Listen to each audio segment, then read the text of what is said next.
Flyover की तामीर के सबब मस्जिद के ढांचे को किसी किस्म का कोई नुकसान पहुंचने का अंदेशा नहीं है, बल्कि सर्विस रोड की वजह खलल पड़ने के इम्कानात पाए जाते हैं। चुनांचे इस सिलसिले में 3 ऑप्शंस हैं।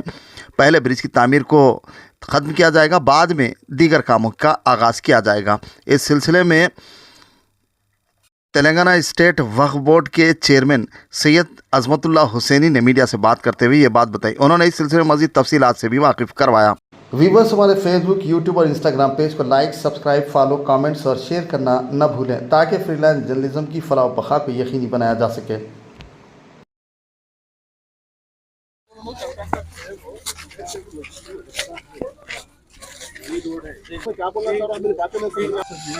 फ्लाईओवर की वजह से मस्जिद डिस्टर्ब नहीं होना, वो मेरा काम हो गया। बस ठीक है। वो मस्जिद इस्माइल अंबरपेट का जैसा कि पिछले 2-3 दिन से अलग अलग सोशल मीडिया पे चल रहा है कि फ्लाईओवर का ब्रिज को काम चल रहा है, उसकी वजह से मस्जिद को कहीं मस्जिद के जो ओरिजिनल ढांचा है, ओरिजिनल जो स्ट्रक्चर है, उसको कुछ डिस्टर्ब हो रहा।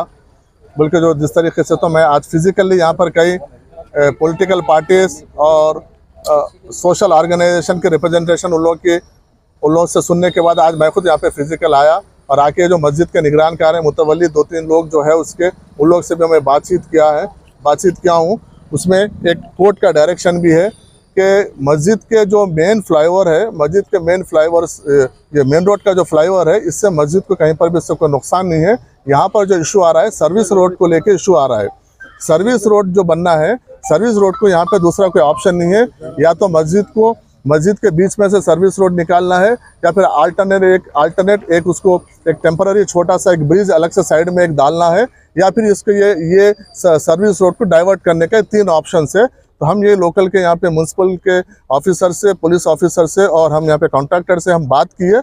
उनको एक ही चीज़ बोले कि फिलवक्त आप सिर्फ मेन जो फ्लाईओवर है उसका काम आप कंप्लीट कर दीजिए, उसके बाद बाकी का सर्विस रोड का जो मैटर है वो सर्विस रोड की कोई इंपॉर्टेंस नहीं है, उसको हम डाइवर्ट करना है तो डाइवर्ट करेंगे, सबसे बातचीत करके, या फिर उसको ब्रिज बनाना है तो ब्रिज बनाएंगे, या फिर उसको है सो हम या ज़मीन पे से उसको सर्विस रोड देने का है। क्योंकि ज़मीन पे से सर्विस रोड देने से कुछ नुकसान हो रहा है, ब्रिज बनाने से कुछ नुकसान हो रहा है। इसके लिए बेस्ट क्या ऑप्शन होता, हम ये मेन ब्रिज कंप्लीट होने के बाद हम यहाँ के मुकामी लोगों से, जिम्मेदार लोगों से, ऑफिशियल लेवल से, इंजीनियर लोगों से हम बातचीत करके एक बेस्ट सोल्यूशन हम निकालेंगे।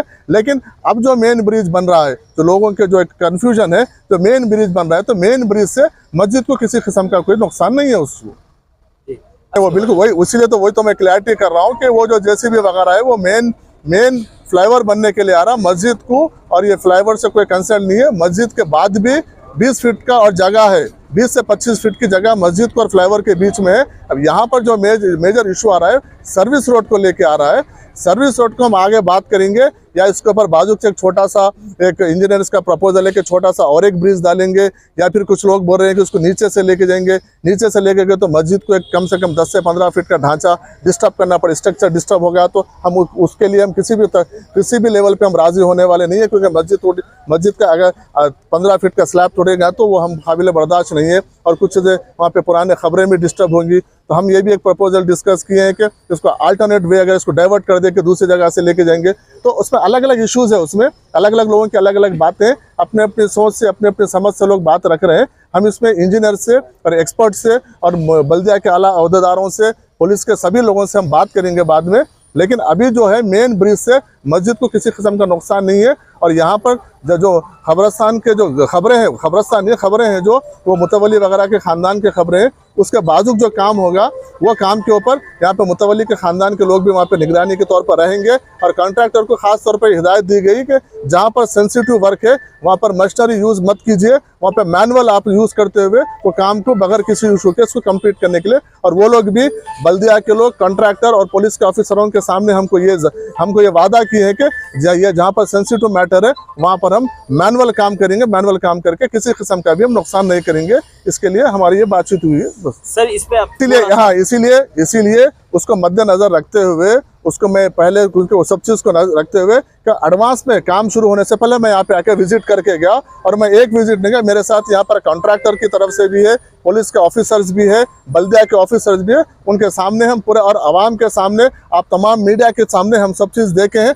और सबके सामने ये बात की है कि ऐसे बंद कमरे में बात नहीं हुई है। वो लोग भी एश्योरेंस दिए कि ये ब्रिज से मस्जिद को फिलवत कोई नुकसान नहीं है। ये ब्रिज के बाद भी 25 फीट का गैप है। अब यहाँ पे मसला सर्विस रोड का आ रहा। सर्विस रोड का ये जो मेन ब्रिज खत्म होने के बाद सर्विस रोड का आगे क्या है हम वो देखेंगे। और दूसरी बात यह है कि जो यहाँ के मुतवली उनके ख़ानदान के लोग हैं, वो लोग कुछ पानी का ड्रेनेज वगैरह का भी कुछ मसला है। मैं यहाँ बल्दिया के लोगों को बोलाऊँ कि ये ड्रेनेज का पानी का जो मसला है, बहुत सालों से वहाँ पे गंदा पानी आ रहा है, तो वो पानी का मसला हल करते हुए आप ब्रिज का काम कीजिए, क्योंकि एक बार ब्रिज बनने के बाद फिर वो मसला हल नहीं होता, वो मुसलसल वो प्रॉब्लम होता है। इसलिए वो पानी का भी हल करने के बाद आप ये ब्रिज का काम शुरू कीजिए। तो अब बल्दिया के ऑफिसरों वगैरह का ये तयक़ुन दिया है वो लोगों ने कि हम इसको प्रॉपर तरीके से काम करने के बाद ही हम ये ब्रिज का काम करेंगे। और जहाँ तक मस्जिद के पास जब काम होगा, यहाँ पर मैक्सिमम से मैक्सिमम यहाँ पर मैनुअल काम किया जाएगा, ताकि खबरों वगैरह को कोई डिस्टर्ब ना हो।